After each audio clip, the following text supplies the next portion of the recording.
The Paris negotiations concluded without a breakthrough, with both sides deeply entrenched.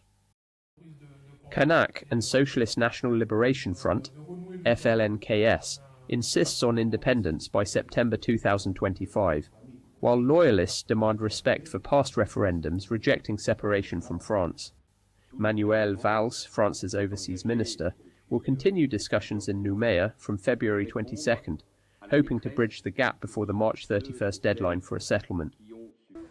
FLNKS refuses to recognize Paris-based agreements, stating that only negotiations held in Nouméa carry legitimacy.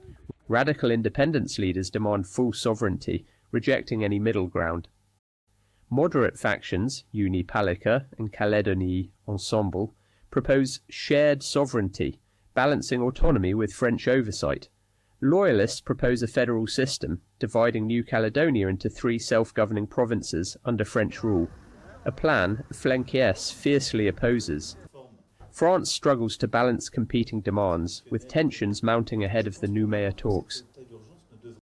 As a strong advocate for decolonization, the Baku Initiative Group has consistently stood by the independence movement in the French overseas territories. The group's chairman, Abbas Abbasov, reflects on the situation in New Caledonia and calls for urgent action against French colonialism.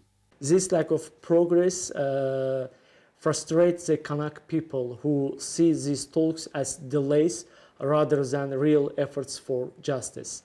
These issues have been delayed since 1946, and the Baku Initiative Group condemns these delays and support Kanak people on their right to independence. The conversation cannot happen through endless talks, and our organization calls for immediate action to recognize Kanak's independence and end long-standing injustice. France must stop delaying and take real action, real steps toward justice.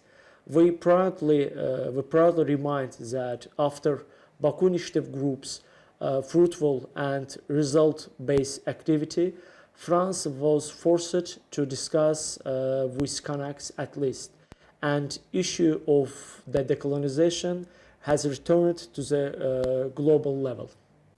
May 2024 riots left 14 dead and caused €2.2 billion in damages. Economic recovery remains slow. France has pledged €1 billion in financial support, but businesses remain uninsured and unemployment is rising. The University of New Caledonia reopens, yet student enrollment has dropped by half amid safety concerns. Public demonstrations are banned until March 3rd, raising fears of further unrest as political frustrations grow. March 31st remains the deadline for a political framework, but no major compromises have been reached. If talks fail in Nouméa, France could unilaterally impose reforms, likely fueling more protests and instability.